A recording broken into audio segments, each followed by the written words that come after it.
because, people think like it's better to have a firm opinion than no opinion at all. Right. And so that's what you got to parse out, right? So when someone says to you, market doesn't, nobody can use that, right? Did they really have the right perspective and really have that? Say that.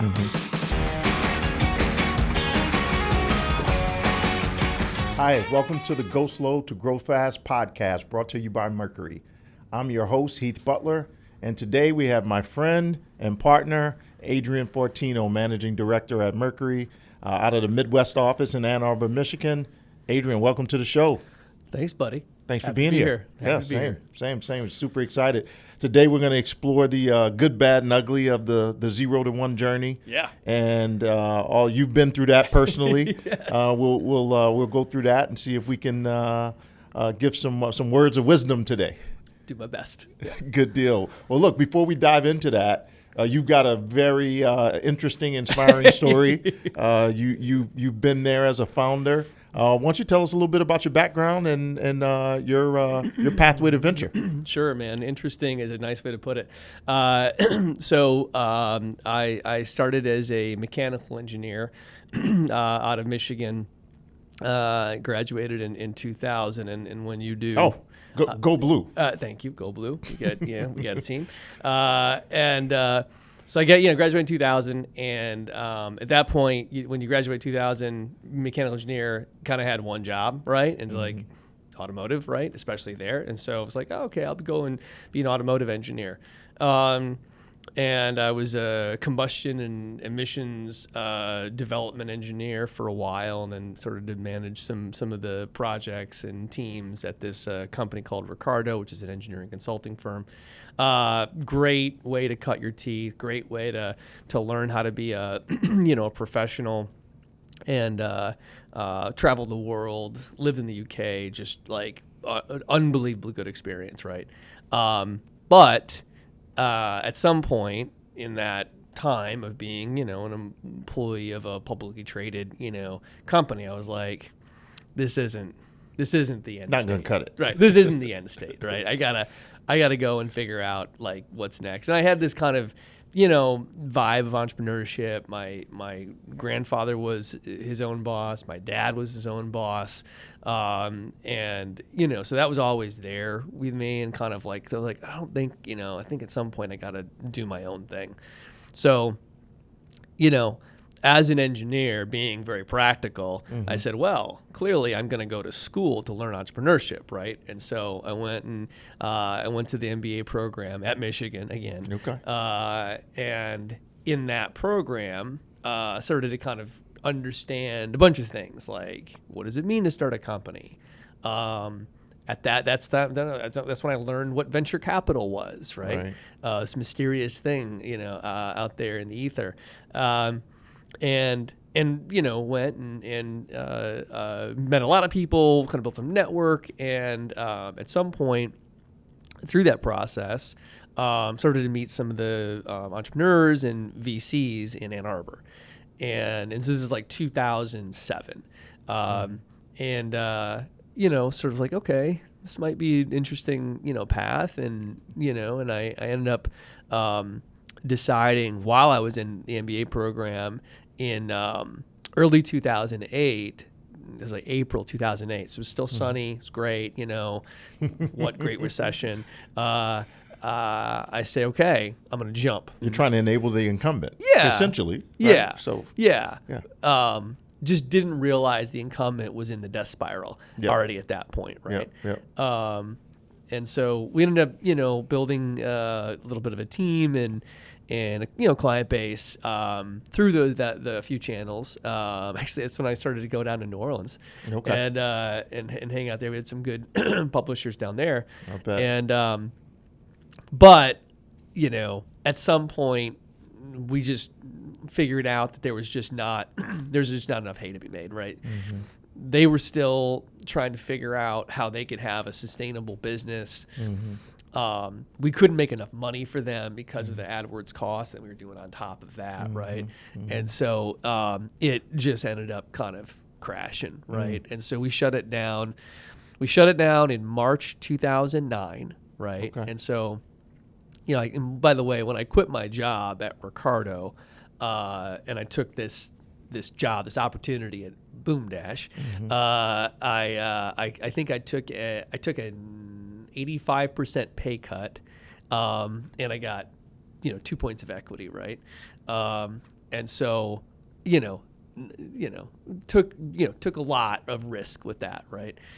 So I get there March 2009. So now we're in the Great Recession. Right. We cut the company down. Doug and I shut the company down, and this is I think you know this, but God's honest. Same week we shut the company down in March. My wife tells me she's pregnant with our first kid. Oh, wow. Right. Congratulations. Yeah. So it's like you hit the lottery. Gulp. So, but I'm like, I really liked it. I know it didn't work, but I liked it. Mm-hmm. And so I was like, all right, I'm going to give myself the rest of the year, 2009, to see if I can build something else, right? Okay. Do something else, build something, whatever it might be.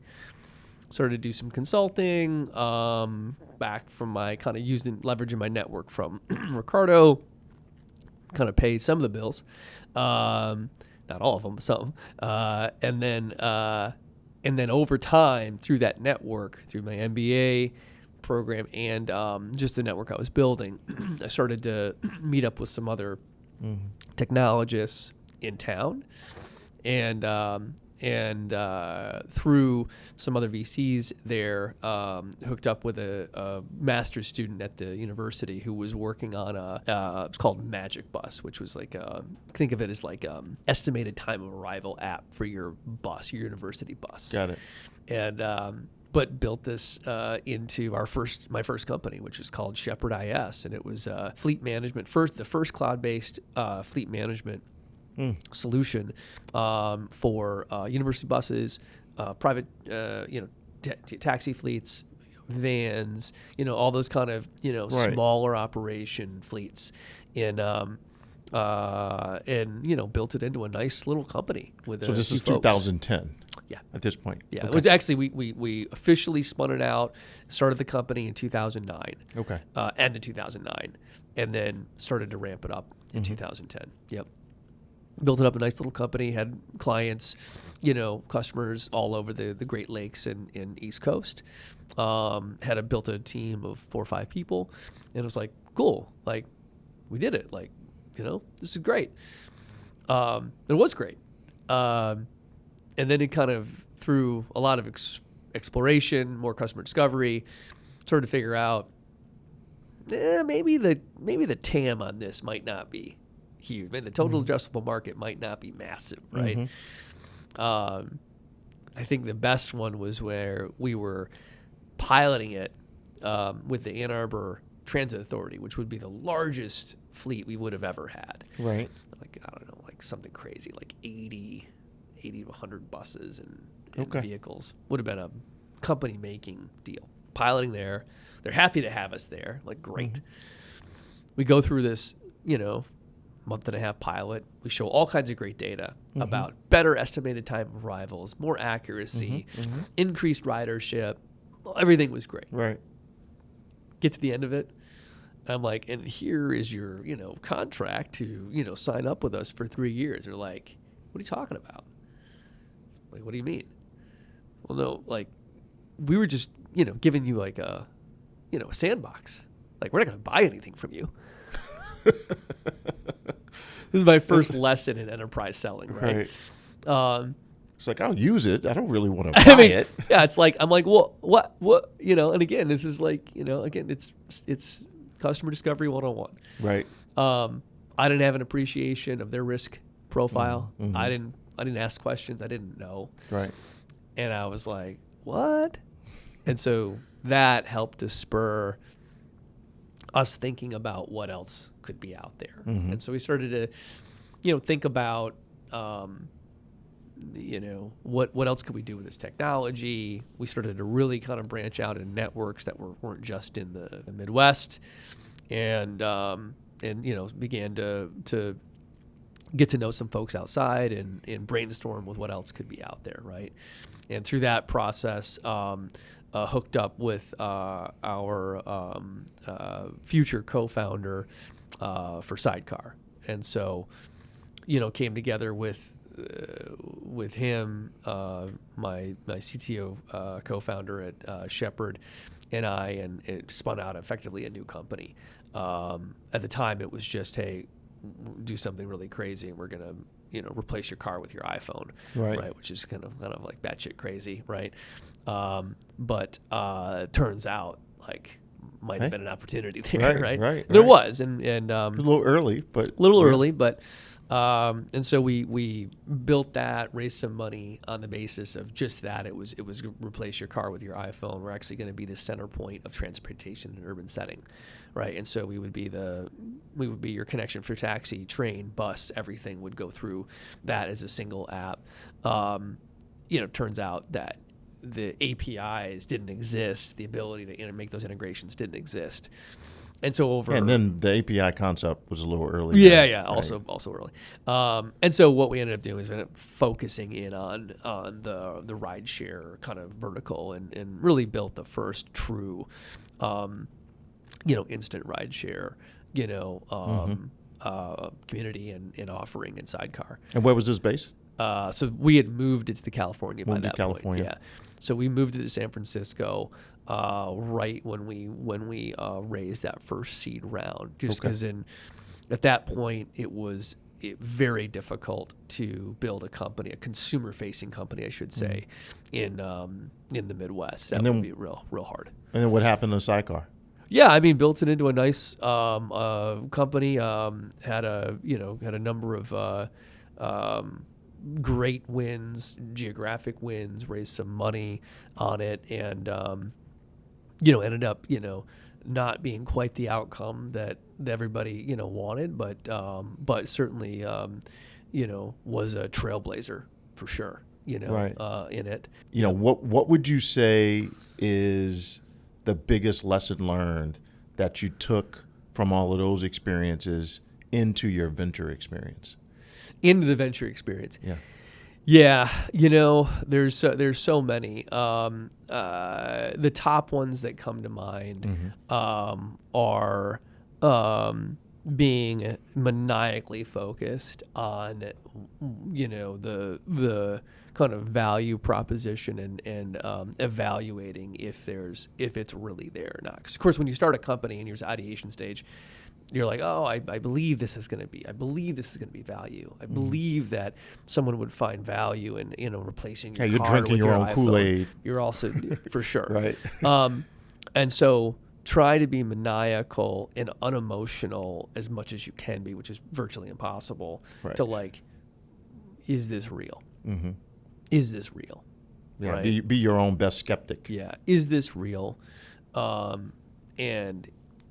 And will people pay for it, right? Because in the end, you need to make some money for something to be of value. Yeah, that's a little important. Yeah, and so that's what it comes. There's lots. There's capital efficiency. There's team building. There's all kinds of things that are critically important. But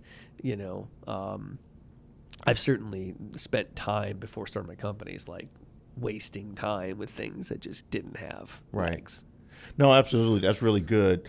So you also successfully navigated that 0 to 1 journey with Sidecar. While it wasn't the outcome you wanted, you got through it and sold the company ones too. Yeah. And look, and I'd argue, and with Shepherd. Shepherd, we had product market fit. Shepherd IS, we had multiple clients, customers across the country. So there's no question. We just decided to kind of move to a different sort of area, more of a pivot. A bit of a pivot, because we thought the TAM was so compressed, right, and just like I don't know if this is only going to be a whatever $2 to $4 million a year company, profitable, but if that's our max, then is that something we want to spend our time on? Probably not. But so, we got there.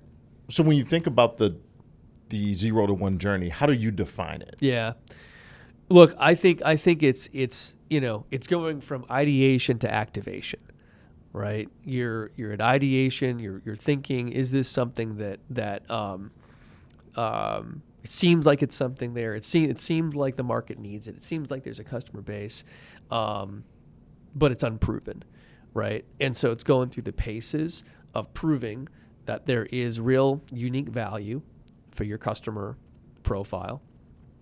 There is actually an exchange of currency. Like, there is some form of, I'm going to pay you for this because I'm going to find value in this. Yep. There's some sustainability to that, and there's something repeatable in the process of that customer adopting it, right? Which, in large part is product market fit, right? And so that's how I define it. Certainly how I defined it. I would define it in my own companies that we started. No, that's really good. And then what would you say are the most important traits, qualities in a founder to then navigate that journey and accomplish those things? I got so many no's in my starts, in my companies that I've either been a part of, my first one that's employee, or the companies I started. No, the market doesn't need it. No, you can't compete with those groups out there. No, no one's going to invest in it. No, you'll never be able to recruit a team for it, right? It's just constant no's. And any entrepreneur, any founder knows that have gone through it. You hear it from the beginning, and the no's actually never really end, right? Right. It really don't. Right.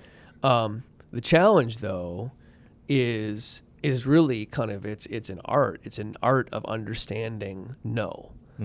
How do you take one no and learn from it, and how do you decide how much basis, how much how much weight it should have, right? And it takes a lot of time and a lot of iteration to understanding the perspective of the people saying no. So I can't tell you how many investors turned me down, including Mercury, turned me down for Sidecar, right? And some of them had great reasons and very reasonable, thoughtful, logical reasons. And then many other ones were like baseless, right? Because, people think like it's better to have a firm opinion than no opinion at all. Right. And so that's what you got to parse out, right? So when someone says to you, market doesn't need that, nobody's going to use that, right? Do they really have the right perspective to be able to have that, say that? And in many cases it's no, and you say that's bullshit, go right past it. And others, they're like, no, that's actually really good feedback, all right? Because you can't waste your time. I teach this class at Michigan, and it's basically intro to venture capital to engineers, and it's primarily the audience these are kids that want to start a company. Right. They want to understand what venture is. And what I say to them over and over again, guys, there is nothing more valuable than your time. Nothing. It's not the cash in your pocket. It's not it's your time. Right. And so getting to understanding and really appreciating and loving the no's, because you have to learn from the no's. Right. So those are huge opportunities if you take advantage of them. Massive. And don't take it personally. Right. They're not calling your baby ugly. Right. Well, they are, but whatever. Why? But you want to know why. Yeah. You want to dig into the details. And do they have the basis, right? And what I just found is that they're, I couldn't tell you what the percentage is, but I'd say that especially at the early stages of that 0 to 1, 75% of the no's are baseless. They don't have the experience. They don't have the know-how. They don't have the perspective to say definitively it's not going to work. So, a lot of times founders confuse two concepts. They recognize that we want to see a big TAM, and they sometimes take that to mean that they need to shoot anything that moves all the time and forever. Right. Tell us a little bit about whether your experiences as a founder or as an investor, How do you help them understand that the big TAM doesn't mean go after a big market? And that you've got to get narrow to this ICP concept you're talking about. Look, it's really hard to navigate that because, most investors will tell founders, like, I'm not going to invest in you if it doesn't have a few $1 billion of TAM. Right. The challenge is it's not useless, but it's like you can't do anything with that when you're trying to build your first $250K of revenue, right? $500K of revenue. Yeah. All that matters is you go. And so I think the big thing is like the be all end all success is not venture capital in our world. It isn't, right? Some companies need it and definitely should take it. Some companies shouldn't. Right. And so, and again, I tell this in my class all the time, like, hey, build the company that makes the most sense for the market you're tackling, right? Right. And that's from a perspective of like, don't raise money if you don't have to, right? Like we didn't raise any money for Shepherd, right? Because we didn't need to, right? Because we had revenue right out of the gate, right? And we could, convince the employees to take, a pittance of salaries because we gave them equity, right? And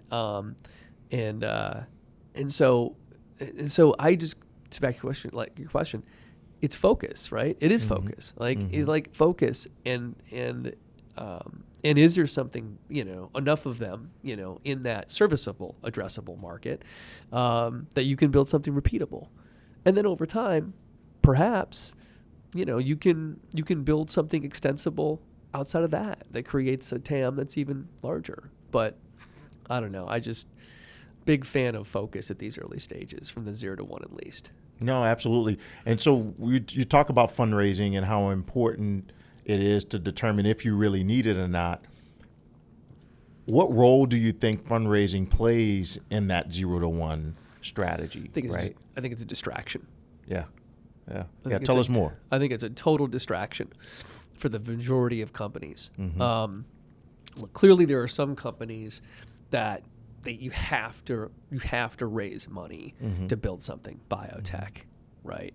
Because there's no revenue coming in regardless, right? There are some like hardware heavy companies that are very difficult to build without investment, but in the world I come from, at least from the founder side, software, certainly the world that we come from on the Mercury side, software, I'd make the argument that if it's a compelling enough, vision and customer opportunity, you should be able to recruit people who can build, right? And in that stage, you need sellers, you need builders, right? As long as you can build people or greeted people who can sell, maybe it's you, maybe it's your partners, and build, then focus on that, build, sell, and you have to oversell. You have to sell vaporware. Right? And it's not like... But you're looking for early adopters. You're looking for early adopters, and you're open with it. You're not saying like, oh, I'm going to sell you something. No, I'm going to say like, hey, I'm going to build this in this feature set with you in mind. Right. And if you guys can commit, even if you can just commit that you will buy it once we have a certain feature set, then, that's really helpful to give, me, my company, or my team confidence to be able to build toward that. Yeah, it's funny. I teach the How to Start a Startup class at the Ion here in Houston, and I'm preaching something very similar, which is, listen, you should be able to get to your MVP with like less than 10 grand. For sure. Because you need builders, you need people, you need people to help you. And first thing you've got to do is create, some type of social capital. Yeah. And then find some human capital. Yeah. If you can get those two things rolling, then you might need or be able to find financial capital, right? So on your path to building and not raising money, kind of seems like you need people. So kind of turn our attention to talent and culture.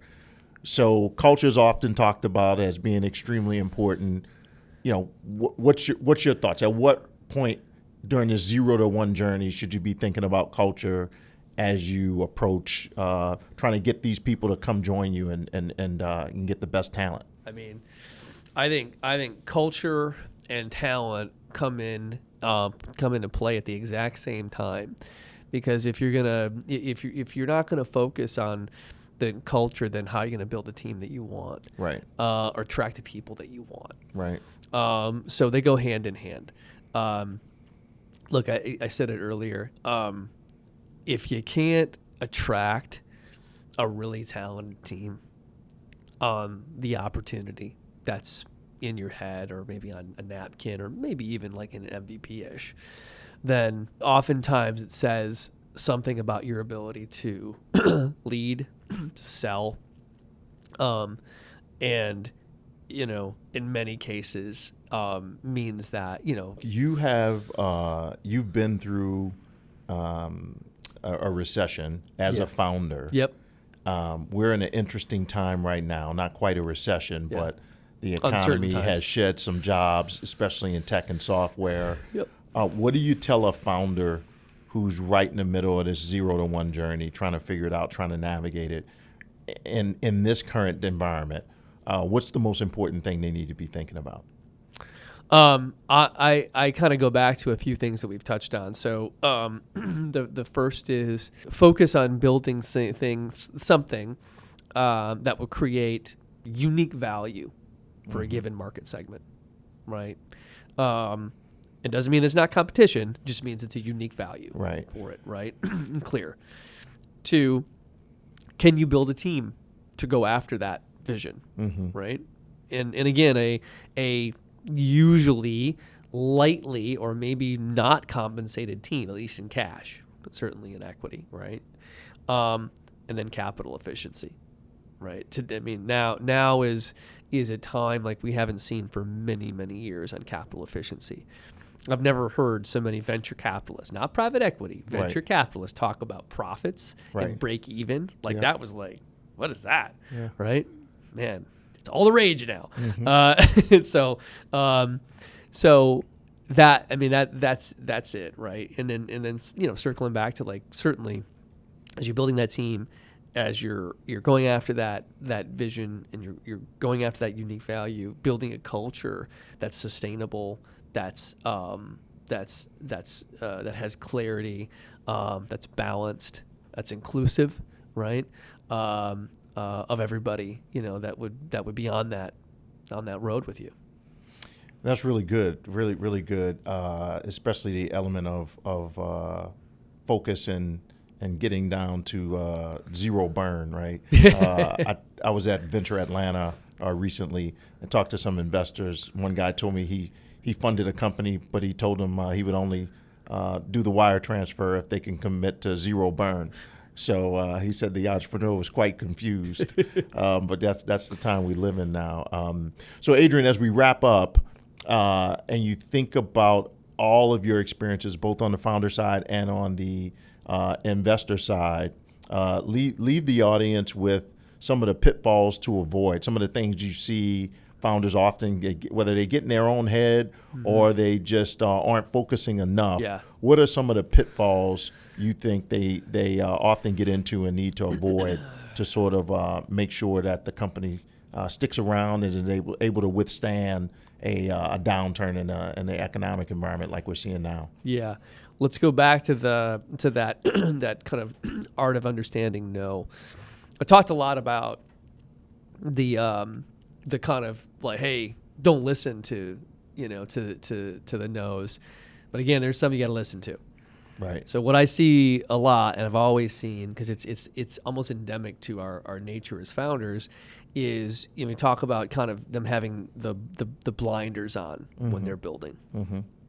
Because you're so focused, you're so maniacally focused about building something, and so your head's down, you're there, you're down for 3 months, 6 months, 9 months, who knows, and all the while, the competition is continuing to build and iterate and change too. Right. And because we're so emotionally attached to what we're building, and you almost get these as I call them blinders, right? And you can't see out there if you don't force yourself. Right. You have to force yourself all the time. to see what's out there. Look for it. Look for competition.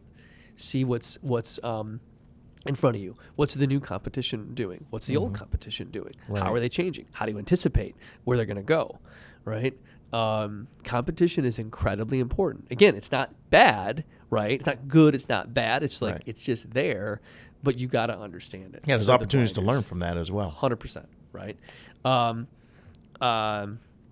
Making sure that your co-founder and early employee set is kind of well equipped to be able to go through the early stages of both, capital efficient building, meaning that like, hey, if we got, one of my companies that we're both like the same people. We're like both mechanical engineers with MBAs that couldn't code. Right. And so like, so we had to go and pay for the development of this software, this loyalty software that we built.